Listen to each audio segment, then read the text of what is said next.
De l'Évangile de Jésus-Christ selon saint Luc, chapitre 18, versets 1 à 8.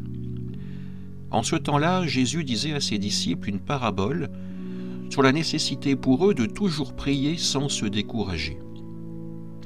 Il y avait dans une ville un juge qui ne craignait pas Dieu et ne respectait pas les hommes. Dans cette même ville, il y avait une veuve qui venait lui demander « Rends-moi justice contre mon adversaire ». Longtemps, il refusa. Puis il se dit « Même si je ne crains pas Dieu et ne respecte personne, comme cette veuve commence à m'ennuyer, je vais lui rendre justice pour qu'elle ne vienne plus sans cesse m'assommer. » Le Seigneur ajouta « Écoutez bien ce que dit ce juge dépourvu de justice. Et Dieu ne ferait pas justice à ses élus qui crient vers lui jour et nuit? Les fait-il attendre? Je vous le déclare, bien vite il leur fera justice. Cependant, le Fils de l'homme, quand il viendra, trouvera-t-il la foi sur la terre? Acclamons la parole de Dieu. Frères et sœurs, nous venons d'entendre dans ce passage de saint Luc une parabole vivante de la veuve importune et du juge injuste. Jésus nous y parle de la prière incessante, de cette nécessité de prier sans se décourager.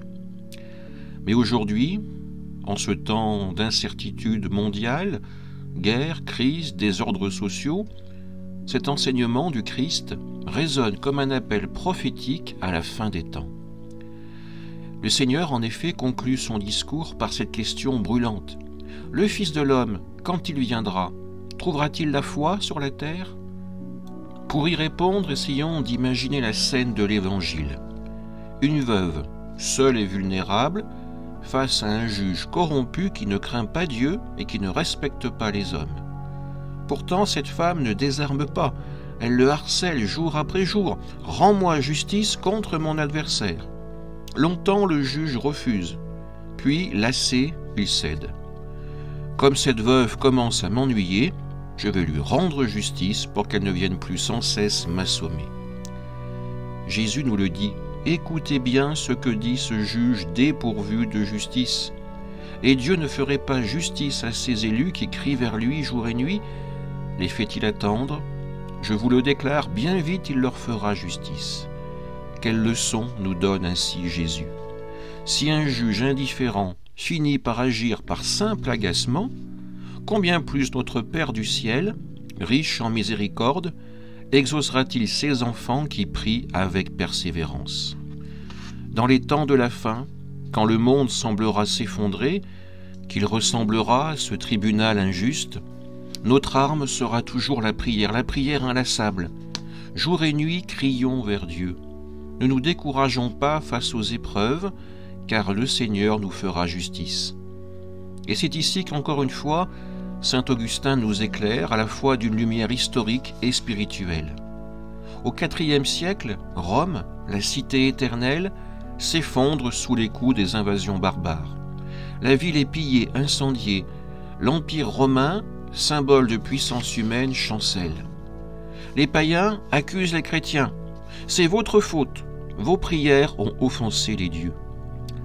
Augustin, l'évêque d'Hippone, répond dans son œuvre magistrale La Cité de Dieu. Il voit dans la chute de Rome non la fin du monde, mais un signe des temps de la fin. La fin du monde n'est pas encore venue, mais elle approche. Les empires humains passent comme Rome.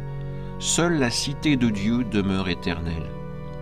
Pour Augustin, cette catastrophe ne signifie pas découragement, mais une invitation à prier plus fort. Comme la veuve, l'Église ne doit pas avoir peur d'importuner Dieu, elle doit demeurer confiante en sa justice. Rome tombe, mais la foi triomphe. Frères et sœurs, aujourd'hui, est-ce que nos Roms ne s'écroutent-elles pas aussi? Nos sécurités, nos illusions de contrôle? Prions sans relâche. La fin des temps n'est pas la défaite, elle signifie la venue glorieuse du Christ. Pourtant, Jésus pose la question cruciale. Quand il viendra, trouvera-t-il la foi sur la terre? La parabole d'aujourd'hui n'est pas seulement une promesse, c'est aussi un défi. Serons-nous, comme la veuve, tenaces dans la prière, ou comme le juge, indifférents ou voire tiède. Dans les signes de la fin, que Luc décrit ailleurs comme des nations en angoisse et des cieux bouleversés, la foi risque de s'éteindre si nous-mêmes nous nous décourageons, si nous ne transmettons pas notre espérance. Mais si nous prions sans cesse, alors nous serons ces élus à qui Dieu fait justice bien vite. La fin des temps n'est pas à craindre. C'est l'heure de la victoire du bien sur le mal, de la vie sur la mort, de l'espérance face au désespoir. Le temps où le Fils de l'homme vient pour trouver la foi vivante en nous. Frères et sœurs, partons de cette Eucharistie avec le cœur de la veuve. Prions sans nous décourager, pour nos familles, notre Église, pour ce monde qui nous semble en péril. Comme Augustin, face à la chute de Rome, regardons au-delà des ruines. La cité de Dieu s'élève. Et quand le Christ reviendra, qu'il trouve en nous une foi ardente, prête à crier « Seigneur, rends-nous justice !» Que Marie, la mère persévérante par excellence, nous y aide. Amen.